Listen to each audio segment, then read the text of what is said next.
Hola Scorpio, Sun, Capricorn, Moons. Welcome to your 2023 Sun Moon reading. If it resonates, consider a personal pre-recorded or live reading. Email, DM, or text me at 646-902-5715. When you view this is when you were meant to see it. It doesn't matter the time of year. And also go check out your 2022 Sun Moon readings that are still in my playlist. See if they rang true for you. First portion of this reading, I will go over your Sun Moon traits. I'll lay out the main cards and we'll take a quick look at your 2023. The second portion will be the Vimeo link below, where I'll have a deeper interpretation of the cards with clarifiers in addition to a card of advice for 2023. Scorpio Sun, Capricorn Moons, you are the warriors. This combination brings a very powerful individual as long as you don't let those little insecurities and pessimism get in your way. Your disciplined approach for your Capricorn Moon can ground your Scorpio emotions. Set on climbing the ladder of success, you can be very quiet and humble while you do so. Your Sun and Moon are a balance between impulsivity and being methodical. You seek deep emotional connections and love with a partner rather than friendship or companionship. At times, your emotions can get sensitive and unpredictable. You can come off as cool, but you allow your mate their independence and to be expressive. You also demand absolute loyalty and trust in a partnership. The ability to focus on any one task for a long period of time until it is achieved is your asset. You aren't easily distracted from your goals and see them to completion with an air of mystery and passion. Your intuitive abilities also guide you in determining the best course of action in any given situation. If anyone were to criticize you, your hardworking self gets highly offended, especially since you take on the challenges that others pass by.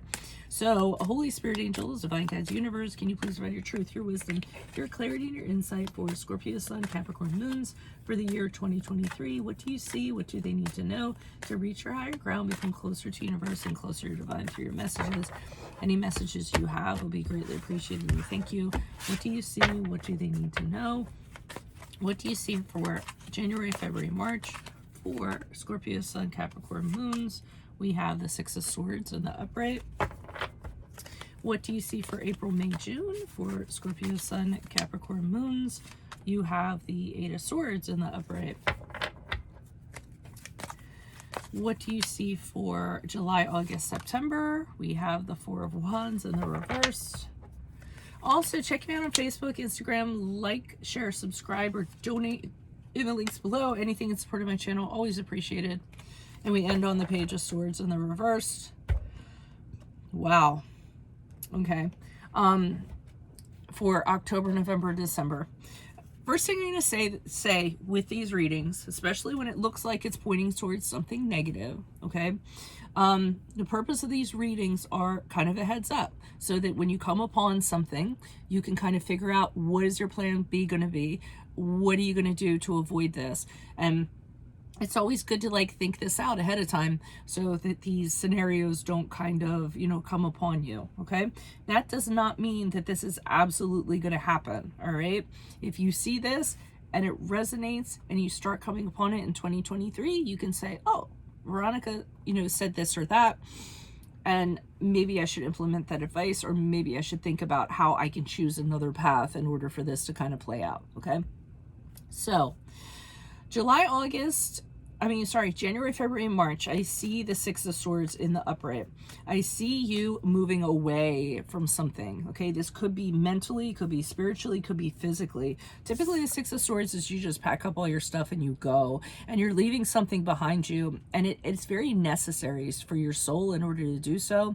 So even though you might have regrets, even though you don't really want to change, you don't really want to move away from something, you tell yourself that it's in your greater good in order to do so. So you focus on the horizon and where you're pointed to, and where you're going to go and what you're going to do.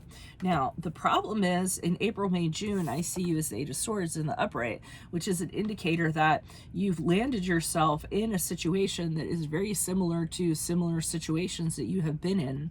So you'll be questioning yourself and saying, why do I keep on doing this over and over again? Now, this could be a relationship. This could be a place where you live. This could be a job that you choose, but you feel very trapped. And it's of your own choosing.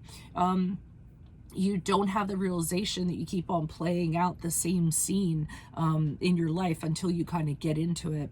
And I think you're going to have this realization that, how do I always get here? What leads me to this? Why do I make these kind of choices in April, May, June? In July, August, September, you continue to kind of be in this environment. The Four of Wands in reverse to me is when you're in an environment and you don't feel welcome, you don't feel stable, you don't feel balanced. It could be the people around you are being vindictive or not treating you very kindly. It could be that you're sharing a domicile with somebody and you do not like the other person, and you either ask them to leave or you move out, something in that regard. But it's when what you consider home is being affected by other influences and you're not happy about it. There's a lot of tension and it's almost like you just wish you weren't there. So I'm not sure what that environment is, but this is kind of what is leading up to it. And then finally, with the Page of Swords in October, November, December, I see people talking behind your back. So I see gossipers, I see people spreading rumors, I see people trying to demonize you and people trying to slander you. You don't know it's going on, and the people or the person, they're just trying to get attention. They're trying to slash you down so that they look better and that they have an advantage of some sort. So this is how I see it kind of playing out. So when you come upon the new year, if you think that this might happen and you think you know who these players are and how the situation might play it out, I ask that you kind of plan ahead so that you are looking out for yourself at all times. Okay, now if it resonated, I'm going to be pulling these clarifiers on these cards for a deeper interpretation plus a card of advice for 2023. So make sure you click on the Vimeo link below where I'll be doing that. Also, if it resonated, consider a personal pre-recorded or live reading. Just email, DM me, or text me at 646-902-5715. And then finally, check me out on Facebook, Instagram, like, share, subscribe, or donate in the links below. Anything in support of my channel, even if it's just in the comments. Otherwise, Scorpio Sun, Capricorn Moons, I will see you in the Vimeo. Adios from Veronica Garnet. Bye.